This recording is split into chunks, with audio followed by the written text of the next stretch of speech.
Alright guys, give you a little update from the cab here this evening. Oh, you can see it, but I am disking. I can see it better than you guys can, so probably got a little bit of dust on the lights. Oh, quite a bit of dust anyway. But I'm in 8360. I had a little bit of trouble with the compensator valve. After taking it apart, looking at it, it looks as though this tractor may have been neglected, which is not what you want to hear. There's some scoring inside the valve, which probably caused a lot of heat and friction, which caused a piston inside the compensator valve to seize. I got it broke loose, cleaned everything up,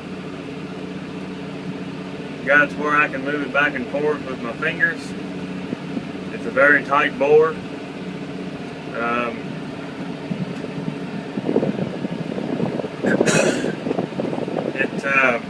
When we bought this tractor, it had brand new oil in the transmission and new oil filters, hydraulic oil. Usually that's a little bit of a odd, you don't usually like to see that. I mean, it's good, but sometimes it's when the dealer changes stuff like that, it's probably, it's probably not a good thing. They may have had trouble out of it, couldn't figure it out, and got it to work. I don't know. But as clean as the tractor was, you would have never thought it. It's spotless and perfect for the age. So anyway, I've been working it, been disking with it. Outstanding. Everything works great. I'm pretty happy with it right now. I got lots of power. All the hydraulic, actually they work better than they used to, so it probably was a problem with the previous owner, for all I know.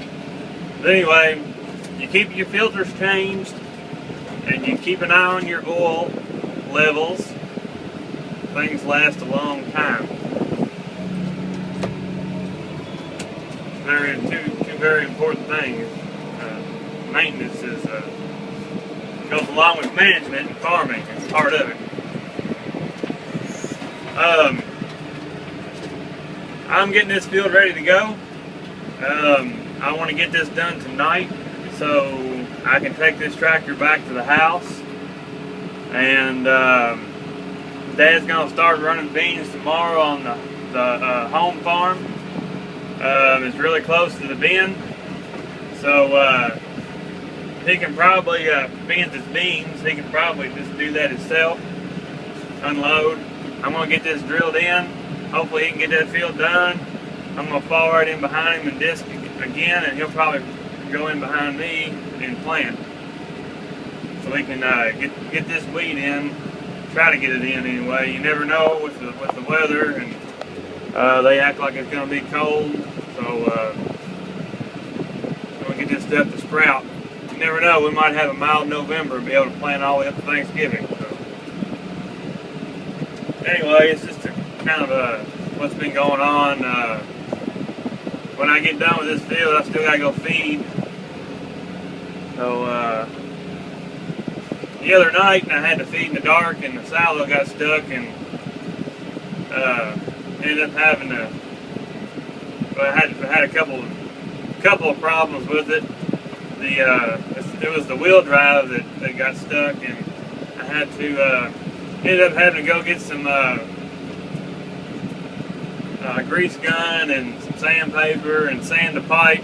The pipe had a bunch of corn salad stuck to it, where it slides in and out, where it mounts on the door, and it wasn't going in and out, and needed some grease. So I had to let it down a little bit. That's just kind of stuff you gotta do in the dark. Kind of aggravating, but oh well. Ain't everything gonna work out. But it takes 10 minutes to feed over there, and it turns into an hour-and-a-half job. So that's the kind of things you do. Worked on the slop truck. I was having some trouble when I was coming back the last time. I couldn't go much faster than 45 miles an hour. No black smoke coming out of it. It kind of started all of a sudden. So I got to looking at the fuel filter, and it looked like it hadn't been changed in a while, so I put a new fuel filter on it.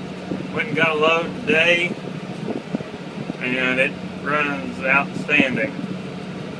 Put some new windshield wipers on it because the ones that were on it were too big and they were hitting the rubber at the top of the windshield. Got that squared away and taken care of. Had to get some medication from the vet because I got some sick calves, the ones that I weaned. Probably microplasma. It gets into the joints sometimes. It's not a bunch of them, it's just 2 or 3. So that's another problem that I'm. My feed man told me that is one of those things where you can test them when you get them with a blood test. Kind of like just get a ear notch blood sample, and they'll tell you if they got it or not. But I'm probably not going to go through that. I'm just going to keep them and grow them. Probably after talking to you, I got 2 loads of sawdust in. Put that in the barn, semi-loads. It's free. So we're trying to stockpile it to put sawdust in the calf barn. Calves love it. Can't think of hardly anything else. So we got that field, the big field, the last field of corn that we shelled. If you look back on the videos, it's one of the bigger fields.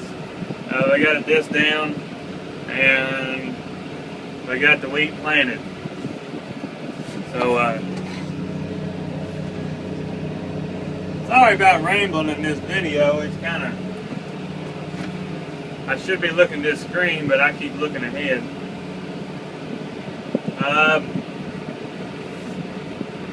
We're just getting started on beans. We got one more field of early beans, but we had to go in and replant a bunch of that. So they're pretty much late beans. So we're just going to run them as they're ready. Going to use the 8600 to run the auger. We're going to use this tractor to do all the disking. We're going to use a T4 to do all the planting.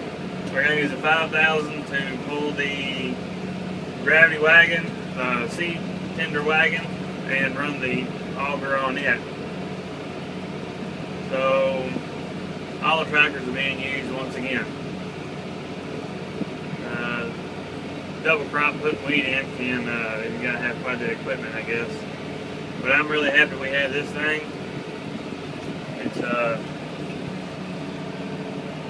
It's a nice tractor. It's a do-all. We can disc. We can chop. It's just we can do a lot of different stuff with it. So maybe one day we'll get a bigger planter. We can pull a planter with it. But anyway, I'm getting down close toward the end of the last pass here, and I'm going to go ahead and start feeding. Feed the hogs and the Holstein, feed cattle at the home place, feed cattle at the other farm. Then we'll head to the house. I'll get to your all's videos, all your comments when it rains, probably. I want to work on it. Sorry about it. But anyway, thanks for watching my videos.